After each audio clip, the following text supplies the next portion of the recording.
customer support is a growth hack. I'm like, what do you mean? He's like, it's a growth hack. And I was like, all right, whatever, man. That's the lazy answer. And I can tell you this right now, customer support is the growth hack that you're looking for. Hiring is fucking hard. It is a task hiring people. Like, we will give someone an offer 2 days before joining. They'll say, oh, whoops, I got a job somewhere else. So V, thanks for jumping on, man. For those listening to this, we'll get this out in a few weeks, but from recording date. But V is the founder of Smartlead. Here's how I would describe Smartlead. It's 1, it's blowing up. 2, it's amazing because it helps you get in the primary inbox. And 3, if you're not using Smartlead today for cold email, then you're missing out. That's how I would describe Smartlead, right? So what I want to talk to you today about, V, is, man, like I think you posted something the other day. How many email inboxes are on your platform right now? I'll give you a live answer. Give me a second. Oh, okay, nice. We're gonna get the live answer. We'll do this live. One moment. Email accounts. It takes a second to load everything up. But the number I gave last time was 700 and something thousand. We'll get an answer in a couple of seconds because this is peak office time. So loading a massive data load, like a full load on the database, will take a few seconds. But we're closing a million mailboxes sooner than later. Wow, million inboxes in the platform. And I want to talk to you, man. Smartlead is definitely getting some traction. This is going to be a fun pod because I come from outreach, right? I worked at outreach for a while. And it's kind of like, when you look at Smartlead or Instantly, one of your competitors, you always see like it's kind of this battle today between the two, right? It's what I see is like, okay, should you go like the enterprise route, and connect your main email inbox, or should you go, the Smartlead route where you tie up multiple inboxes, and some people consider it spam, which is like, whatever. Like, you should see how it's working. But I think people are changing their mind about that, right? I think like people are coming to see the light. I personally know some, I won't name them, but some people that were like totally against this workflow, right? And like setting up multiple inboxes to send cold emails, and now they're seeing the light because people are just thinking, well, it's getting results, so why wouldn't I do it? Which is interesting. It's funny what money does to you, right? Yeah. If there's money involved, you know what? Like, oh no, it's not spam anymore. Ethics, morals, what are those things? Morals. What are those things? What are those things? So, man, I mean, you've got almost 1 million inboxes on the platform now, thousands of customers. I just checked 859,494 mailboxes. Wow, that's awesome, man. 859,000. So you'll cross 1 million, like what, in a few months? No, we add about 14 to 16K a week. So I think by end of May. Yeah. Okay, end of May. Oh my God, that's amazing. Well, we'll have to have a celebration of some kind, dude. For sure. Like maybe a virtual one or something. For sure. For sure. For sure. Absolutely. Yeah. So what I want to really dig into today, V, that what I think the audience would get a huge amount of value from is, a lot of our listeners are go-to-market folk. So, sales leaders, marketing leaders, all that fun stuff. So, V, what I want to talk to you about is, man, you've had some success, right? I want to talk about the cold start problem. Like, this is the most interesting to me. Like, how did you get started, right? How did you keep going, and what motivates you to keep going? But I want to hear kind of that first story of like, how'd you come up with the idea? How'd you bring it to market? Like, I want to hear all of that, man. I'll try my best because I'm not gonna say I went with some formula. I've got my library of failures that I tell people. And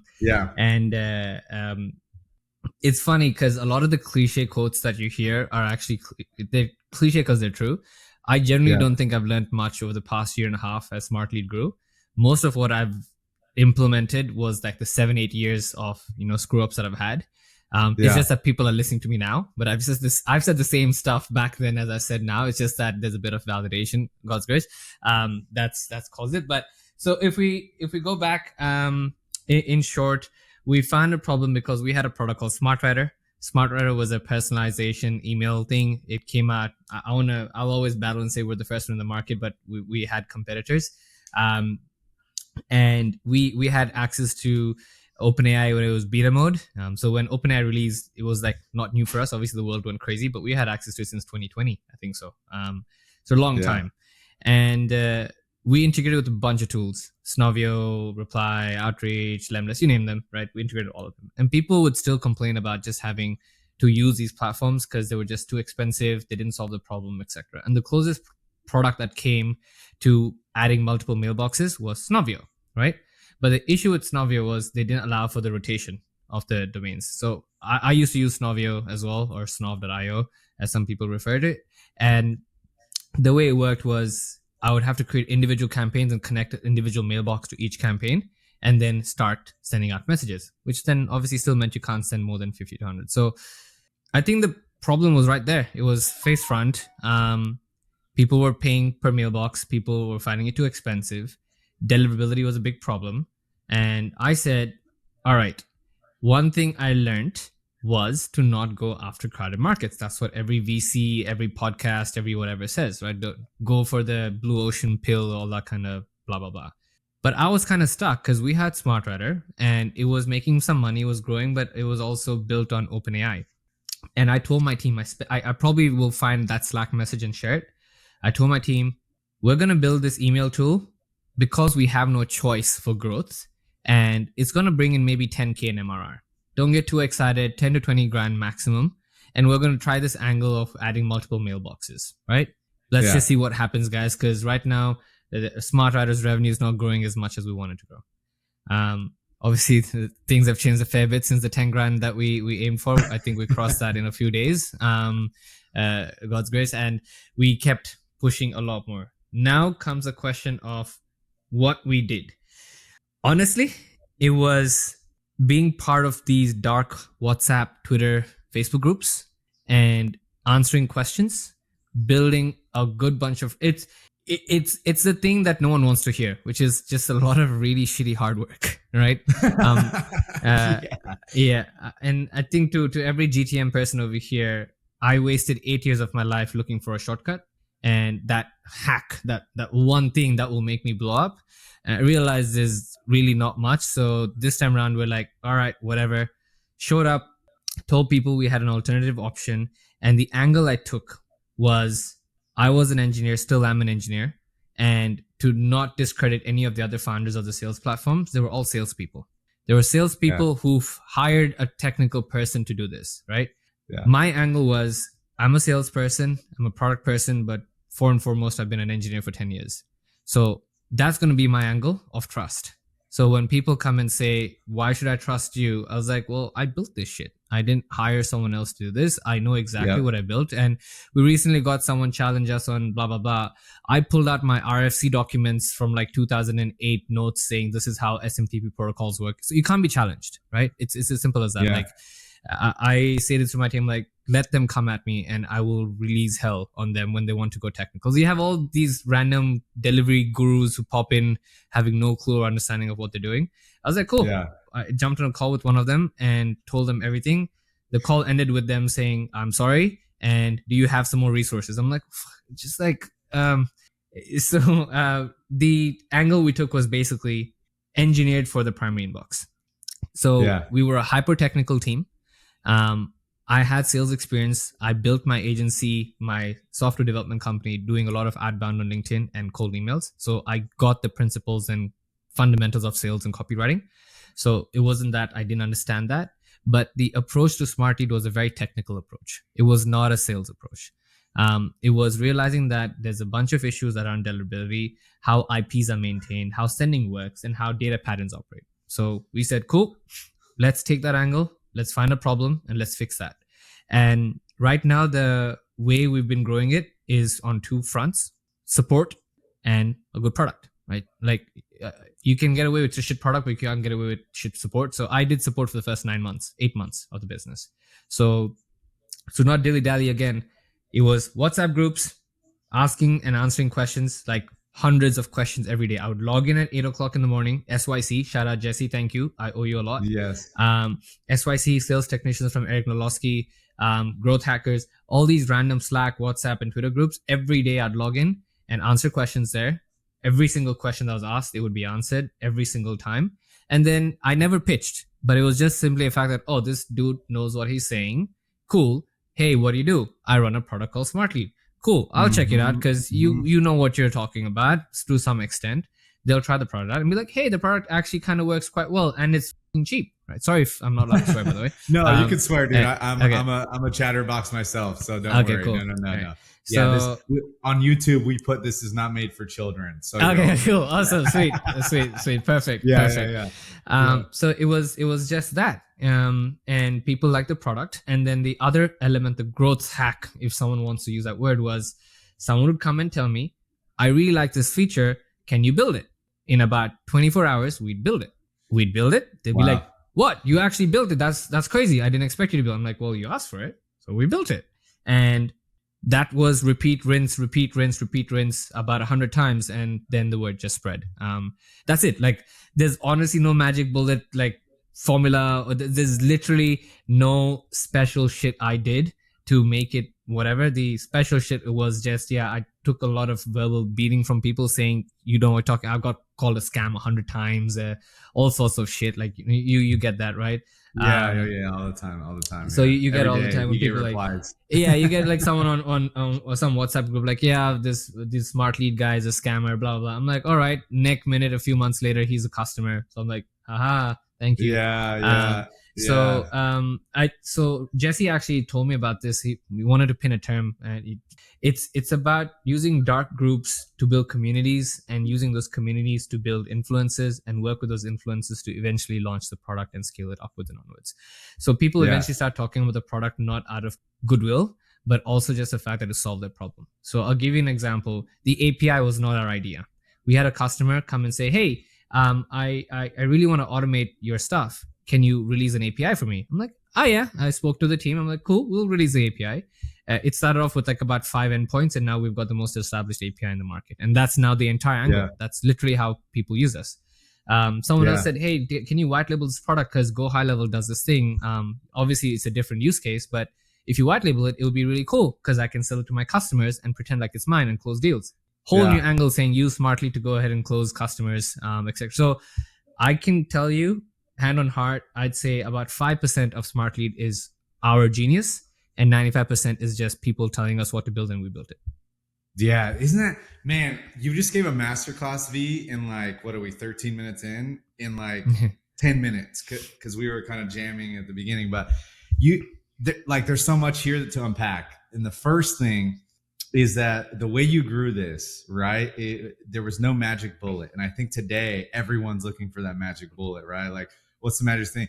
And it's doing the stuff that doesn't scale, the Paul Graham thing. And what's you put your money where your mouth is, because we're in Pirate Ship, which is this awesome group of basically a bunch of cold email hackers / engineers. And we talk about cold email and random stuff all day. And you're in there like all the time, right? Like, you're in there, like, if people have a problem, they're like, hey V, and there's like hundreds of people in there. Hey V, we've got this issue. All right, I'm looking into it. I've seen you do that. Like, it's amazing, man. Especially, it's easier to do that in the early days too. Right? But you're still over here, like, you're blowing up, and then you're still in there doing that, which is amazing.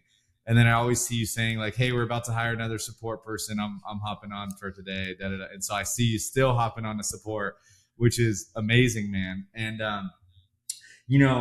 I think people underestimate the support side, right? Because it all ties together. Because you said the way you've built a great product is by listening to people. 95% of the genius is listening to your customers. And I'm guessing a lot of that feedback comes through support too. Yeah. Right? So because we hire support, a lot of, like, the support team is the largest team now in the business. When we hire support people, they come so burnt from their previous companies because they literally treated like third-class citizens, right? And I'm over here like, so we hired another person. They're like, oh, I'd love to have an opportunity to contribute to the product. I'm like, what do you mean? You are literally the eyes and ears of the business. If you're not contributing to the product, I'm going to kick you out, right? Like, you log in, you answer questions. Your job is to understand patterns and then speak to the PM and be like, hey, this is a common issue they're like reporting. We need to build a feature out of this. And that's how we grow. That is literally how we've grown. So there's no excuse over here. The support team is the eyes and ears of the business, and that's what defines the entire growth engine for the company. A friend of mine said this, no college shout outs, they're called Paper Farm, and he's in Sydney. And I asked this question to Dean. I'm like, hey, Dean, how did you grow? And he gave me this answer, and I was like, this is the laziest answer if someone can give me. He's like, customer support is a growth hack. I'm like, what do you mean? He's like, it's a growth hack. And I was like, all right, whatever, man. That's the lazy answer. And I can tell you this right now, customer support is the growth hack that you're looking for. Yeah. I'm still in the WhatsApp groups. I'm still in the Twitter threads. I'm still everywhere because that's how we grow. Scalable or not, I'm not sure, but it's worked for us. 800,000 is in. But one more sort of thing to just maybe add in over there is I find it really funny when a founder goes, I'm not cloud chasing at all. Like I could not care how much money they make or we make. We're never public with our revenue. There'll be someone I know making significantly less than us and like want like a badge of like honor because they jumped on the support chat to help people out and be like, I do support calls twice a month. I'm like, what the hell are you doing otherwise? What's your job? Yeah. Right? You're like, isn't that what you're supposed to do? Yeah. You're like 8 people. Your job is to sell and solve people's problems. Stop acting like some high roller over here. You're 8 people. Sit down. Right. Yeah. So I think when founders and CEOs go into this mindset, and just one last story. Sorry, you need to stop me if I dilly-dally a lot because ADHD brain. I remember it was December 2022. We're about 6 months into the business. And I love these 2 guys. They're good friends, but I went for a friend's wedding and it was like 11 o'clock at night and they're MBAs, right? They're both MBAs from very, very reputed universities. And they saw me, they're like, oh, what are you doing? I'm like, doing support chat. They're like, oh, you're a customer support rep. Aren't you meant to be a CEO, blah, blah, etc. I'm like, one day you'll get it. One day you'll get it. But I think that's the notion people tend to have is like support is like the lowest form of like, it is literally the fundamental top point of the business. And Bezos said this as well. You need to be obsessed with what people want. And look at our reviews. If we have 100 reviews, 95% will be about support. That's awesome because a lot of people today, I think a lot of CEOs are more focused on, and disagree with me if you want, but they're very focused on revenue.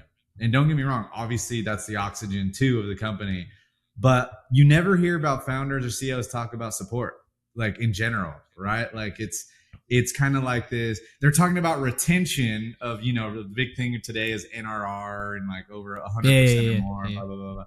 But no one's ever talking about customer support. So I like how you're doing this, which is like, how you give people a good experience. You sit down and you have conversations with what's working, what's not, via support.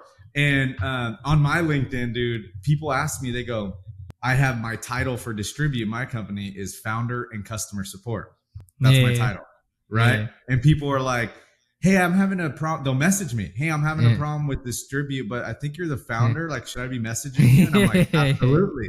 I'm like, you absolutely should be. That's my job. Right. Yeah. And so I think it's one of those things that, and unless you've kind of like worked in customer support or built something and realized this, it's hard to understand unless you almost got a career start in customer support too. Like you're rare, right? You're rare where you were an engineer. Guess what? I was also an engineer, right? Which is funny. So I studied electrical engineering, software engineering. Yeah. So that's where I started. And then when I was at, a unicorn company, outreach, right? Like I ran support for a while, believe it or not. Right. Okay. So you start to see, because guess what? That is literally direct feedback that translates to how do you make a better product, right? Like there's, and at one point we put support under engineering, believe it or not. It was under the engineering org, and some people, shout out to whoever made that decision. It wasn't me, but whoever did, at first I was like, this is a little weird, but then I'm like, you start to get in there, you're like, no, this eliminates like a bunch of friction actually. Yeah. Right. Like, because, he said, she said, and then it kind of goes down the chain. And then what the customer actually said gets muffled or 100%. Like changes. And so I'm super bullish. We haven't scaled our support team yet, but I'm super bullish that when we do, it's going to be direct ties to engineers, man. like no BS in the middle, planning. It's like, get it fixed. Let's figure No, out how to fix it. You know? every day, every day 6 to 6:30 p.m. engineering and CS catch up every day.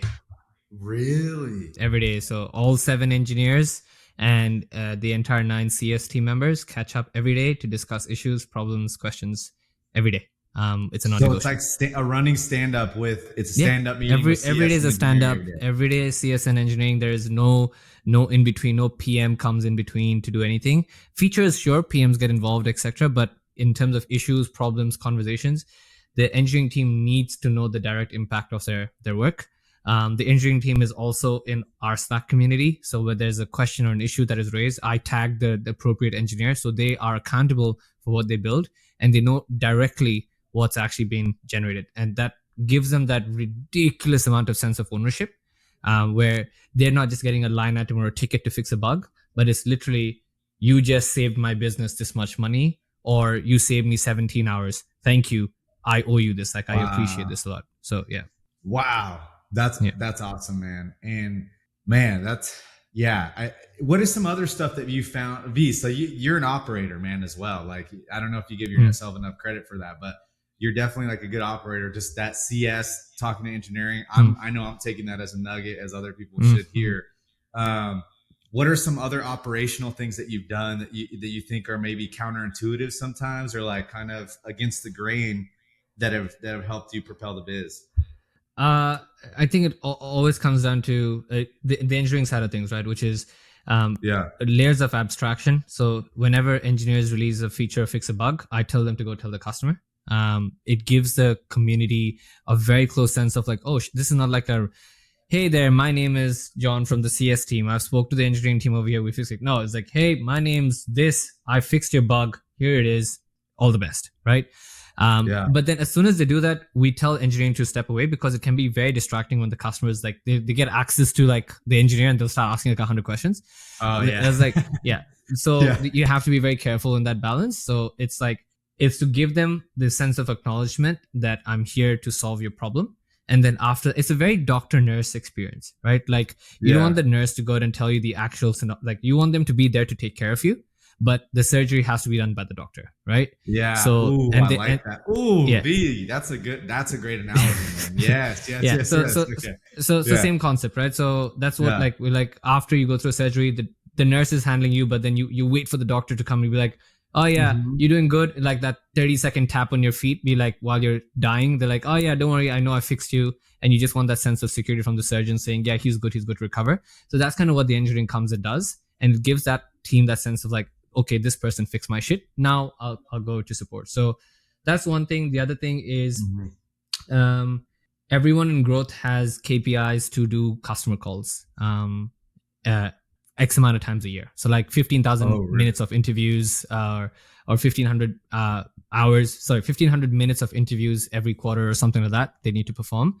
Because every person, even engineers, or just the customer success? No. So engineers already involved in the thing as it is. No. This is growth. Like, the content team will do support sometimes. The head of growth is doing support sometimes. The designer, our design lead, is in our Slack channel doing support sometimes. Everyone is doing support. Now that brings in a bunch of issues where do we collect this data? So that's obviously a problem we're trying to fix ourselves, because there's so much feedback we're getting. But everyone does support. Everyone's involved in it, and it's a collective conversation. It's very customer focused. The business is extremely customer focused. And the other thing is, I think one thing I've worked with the engineering team, especially, or the growth team, is I said data beats opinions. So there's many times, as much as you try as a founder, people don't tend to disagree with you. As much as you beg and plead them, be like, tell me I'm wrong, please, I'm begging you to tell me and have your own opinion. But I get it, right? As much as I fought it, I understand that some people don't. And eventually some people do. After they work with you with a long time, they build that sense of trust that, hey, I can tell this guy what the hell he wants, and he's not going to do anything. So the opinion I go with my team, because we're making a decision right now with my head of growth, and we have opposing opinions. So I'm like, cool, dude, no problems. We'll catch up on Tuesday. You point your data, I point my data, and we'll see what works. Then it's less a game of my ego versus your ego, Your my ego, opinion versus yeah. your opinion. Yeah, and it's just it takes a little longer. Don't get me wrong, because now it's not just I'm telling you to do it and you make it happen, but this way everyone's involved. And what this Mhm. does is then it has encouraged the team to consistently provide ideas. So it goes from me being the idea man to me being, oh yeah, that's cool. Maybe let's do this idea instead of this idea first of the other, and then we'll make it happen. So you just go into prioritization. So that's it. Nice, nice. That's man. And then as the founder, how are you? So right now, you're at this point where you're getting lots of traction. I mean, you're involved in customer support. You're an engineer, so like, you have ADHD.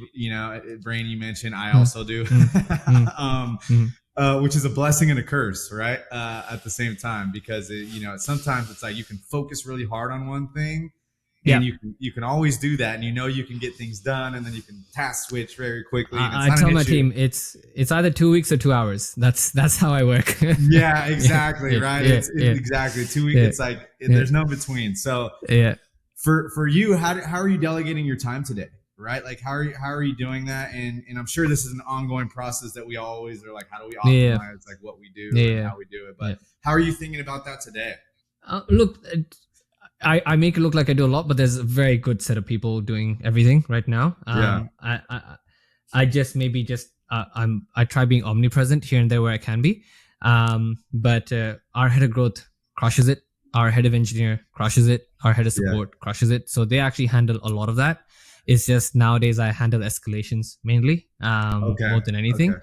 But I think it was an Andrew Wilkinson podcast or Sam Parr from My MFM. first million. Uh, Yeah, yeah, so it's the same thing as like you said it. You're an engineer. You did sales. You did support. So you and me are very similar, right? Is mm-hmm, you mm-hmm. just you know enough to be dangerous. That's it, right? Yeah, I think that's kind of where it comes from, and that passing note to every founder, right? Is I wrote amongst the first lines of code for the business. I wrote the first 70 help articles. I wrote the content, the first few blogs launched for the business. I did the first set of support. I managed the design for the first bit. So you have to do everything. There is no alternative over here, in my opinion. And then you eventually find you hit that threshold where you can only do 60%, and then you get people better than you. So my yeah, day, to answer your question, starts off with handling mainly product management is what I do right now. So figure out what we need to work on and prioritize as a team, then handle any customer support issues, then go through the current growth challenges and how we're going to hit our targets and so on and so forth, and then come back to support. That's my day. yeah. Nice, Yeah, nice, nice, yeah. man. And and how much time are you spending recruiting these days? Like, is that? Oh yeah, it's don't get me started. It's Yeah, absolutely painful. I was literally calling my sister and complaining to her. Like, I don't complain about anything in life. I'm very grateful to where I am. I'm very blessed to God. But yeah, oh yo, it is a task hiring people, mate. It is a task hiring people. yeah. I was just moaning to my recruiter, where we see all these candidates on LinkedIn complain about recruiters don't call me back, or how bad of this company to not respond to me after I applied. I'm like, you realize it's much worse on the other side. Like, we will give someone an offer 2 days before joining. They'll say, "Oh, whoops, I got a job somewhere else," and and you can do all the tricks in the trade, right? You can like ship them a laptop, you can give them a signing bonus, makes no difference to them, right? They'll return the money back, but it's and then you'll have candidates who lie about their whatever they are. And so a lot of my job right now, I think, again, quoting from MFM, which is you start off the journey of a founder is a product manager, then a people manager, then a money manager. Yeah. um, I'm in the people manager phase right now, which is my entire job right now starts with recruitment. I do like about 8 interviews a day at the moment, ranging between 30 to 45 minutes. Yeah. And that is every day, every week right now. So we're hiring a lot, but we're hiring for 4 roles, but it's so specific. Like, I don't know how to explain to people. We send 28 million emails a day, right? Oh my god. So it's Yeah. there's the volume is very tough to find someone who's done that type of scale, right? Yeah. Yeah. So because even if you hire an ex Uber or Zomato or whatever type engineer, they're so big as a firm that that one person's probably done on one siloed sect of one siloed think of one siloed place. Oh, so And very difficult, right? yeah, Yeah, so very yeah, different for us is like one of our engineers who joined, he was like, I'm not used to having so much access. I'm like, yeah, well, we're 6 7 devs right now, so you're technically 25% of the entire business's engineering like workforce, so you will have full authority and you have full ownership. We've given you the trust to go build this, so build it, deploy it. If it fails, no one gets blamed. We just keep trying and testing. So yeah, um, hiring engineers and then giving them that sense of security from their years of conditioning that they need to get 7 layers of approval is another thing. And my team keeps giving me a feedback. I'm like, I'm not used to having so much freedom. I'm like, well, get used to it. Like, you have a lot of freedom over here. Just make it happen, and don't worry if you screw up. And I keep posting this on the Slack channel whenever like someone says a DM to me. I'm like, all of your mistakes in every single team member combined multiply by 5 is the number of mistakes I've made.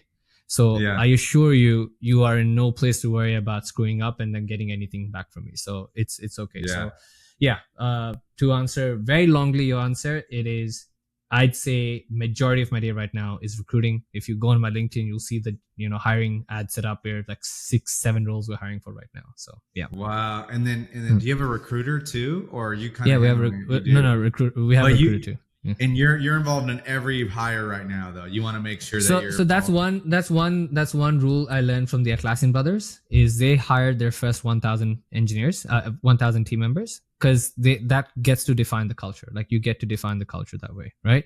Um, and like, for me, that's very important. I think the reason why some people stay within the business when things get tough is just because they enjoy it. It's sometimes it's just a cool place to work, because they get the freedom that they couldn't get another place. The CS is a great example, right? A lot of the CS teams, like our CS, can get rough sometimes, and they just want to say, because they're like, yo, I'm actually getting to contribute to the product. I'm literally seeing my stuff getting implemented and released, and I don't think I'll get that dopamine hit anywhere else. So yeah, that's how I tend to work towards it.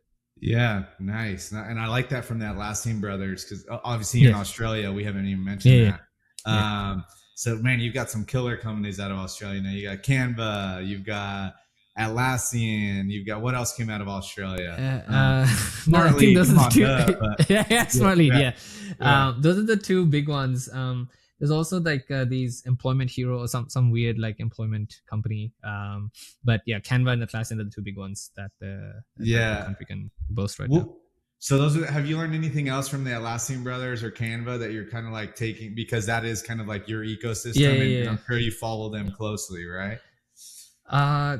Counterintuitively, not as much Canva or other businesses. The thing is, we are profitable and we're growing, which is not something VCs necessarily like. So when it's just like you're that odd family member that no one knows what you do and you can't really get along with because your methods are so different. Um, Yeah. Yeah. so that's kind of how we tend to operate. So um, a lot of these businesses focus heavily on growth and at any cost, right? Because that's how they Yeah. raise the next round, right? I don't want to take Outreach as an example, but just take Reply. Who cares about them? So we take a lot of these enterprise companies, and what they do, and you'd know this, you ran the sales team, is Yeah. you would push for year long contracts, right? You would drive for that larger contract value, 1 year lock-in, 2 year lock-ins, whatever it is, because on a paper value that makes your churn look drastically low, and that is what you're going to use as a way to leverage yourself to the next funding round, right? Mm-hmm, mm-hmm. Which we all know is not true, because after 2 years, you're going to lose that customer to someone else, hands down, most of the time. And the way you fix that is you start building retention models within the business. I'll add a CRM, I'll add a power down. You just suck them into the product and they don't leave because there's nowhere else for them to go. So it Yeah. offsets the fact that the core product may not be good. But what ends up happening with that is you need to have a very large team to do these kind of things. We're 24 people, right? Yeah. And I've always been against the concept of hiring aggressively, and I'm a very big believer in the revenue per employee metric, which is what the Yeah. Atlassian boys do as well. Yeah. Because people don't know this. Atlassian was bootstrapped, I think, till like 100 million ARR or some crazy number. Like, Oh, I didn't know that. Yeah. I think they only raised for their IPO. They never Oh, raised venture debt. They're one of the most successful companies on that note. Is they didn't have a sales team. It was just the two founders like selling shit. It was very product led growth, and they did this concept of acquiring businesses that were um, um, correlated. So they had Confluence, they had Bitbucket, they had Jira, they had all these other products that they sort of blended together and started cross selling to each other on an enterprise cycle. So on our side, the reason why we are a little different to them is because we go very conservatively on our hiring, and then we put a yeah. lot more energy on each team member. But one thing I can say that we did learn from the Australian audience, the Australian customers, is to focus on America. Because yeah, uh, Tell me more about that. Tell me more yeah, about that. it's such a small market. It's 24 million people. I think even in our own customer base in Smartlead right now, Australia is amongst the smallest set of users. America takes about 80% of our market, maybe even more. Then Europe follows, and then India follows after that. India, Pakistan, Southeast Asia follows after that. Yeah. The Australian market generally is not more receptive to trying out products that are early. They need that sense of like, this has been around for 10 years, and I can trust this to the core. It's changing now, but the general rule and like the general grapevine conversation is Australia's behind UK by 5 years, and UK is behind America by 2 years in technology In adoption. technology, yeah. But ahead in fashion, obviously, right? Fashion, of course, yeah. The hairstyles and fashion, you can't. Yeah, the hair and fashion. Yeah, man. I am growing my mullet. Yeah, you're getting the mullet. You're getting your mullet right now. I'm getting a mullet, man. It's coming in. It's coming in. My son has one. I'll have to send you a picture. Love it. He's 22 months old now, and so we just Nice. let it grow, and then we cut a mullet, and I'm like, you know what? Dad and son are gonna have a mullet together, man. Nice. Let's do it. Time for that blue passport. Love it. Yeah, exactly. I know. I need to get that Australian passport. Yeah, love it.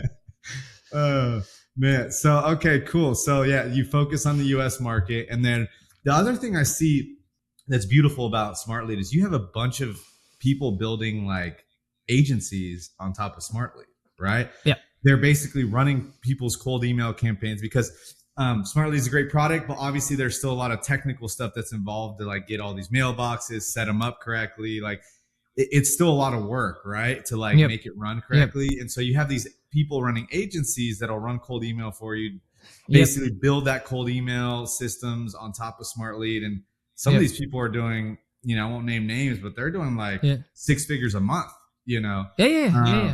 insane numbers. And it's all run on Smartlead.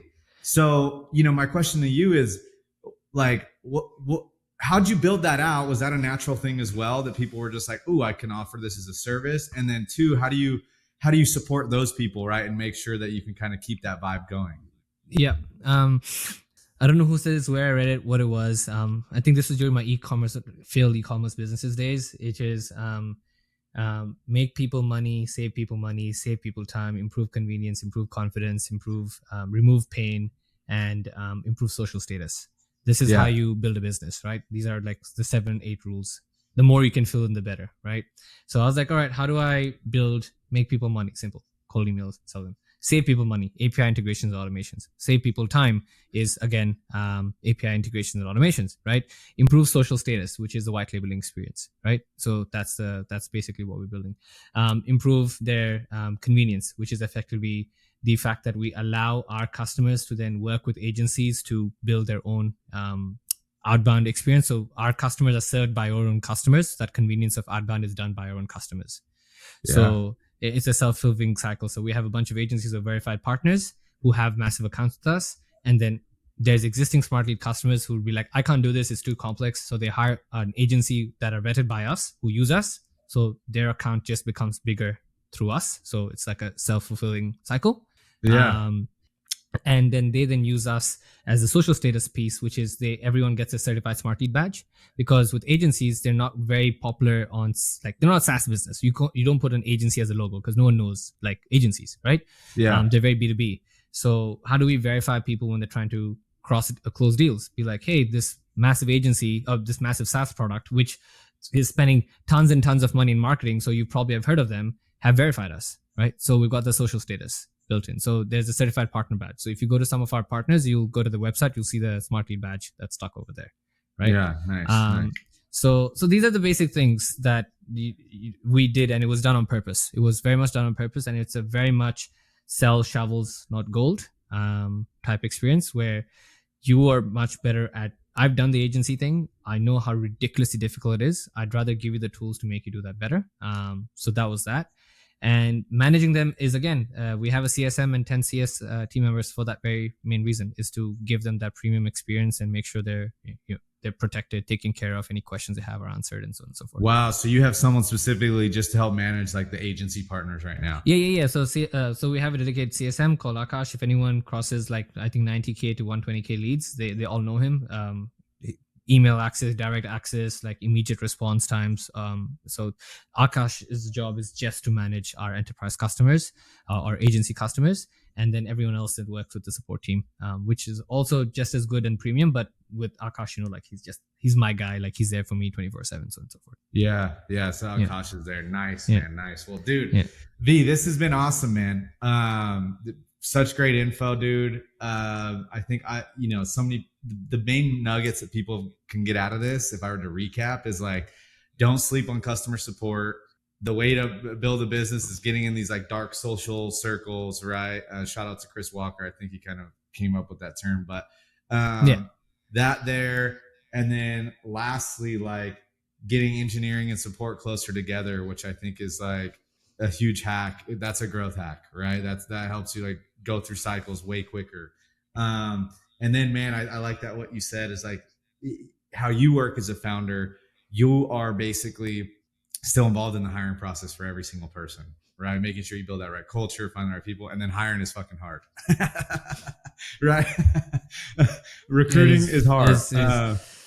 Yeah. People are tough, man. Like code is easy. If it breaks, it breaks. It's big red lines, errors not working. People are I mean, people are beautiful, but with that beauty comes a whole dynamic of like, depth that you just need to, people can't be solved, right? Like they can't. They need to be understood. That's the main difference, right? So, and that's where there's a lot of, I don't have hair, and I'm very happy for that because I'd be losing it very fast right now. Yeah. So anyways, man, if I can help with anything, it cut out me, let me know, brother. I'll be cheerleading for Smartlead till death, dude. Thank you, sir. Thank you. Man. Appreciate it heaps, man. Appreciate it. Man. I'll talk to you soon, brother. Later, man. Cheers. Later. Bye.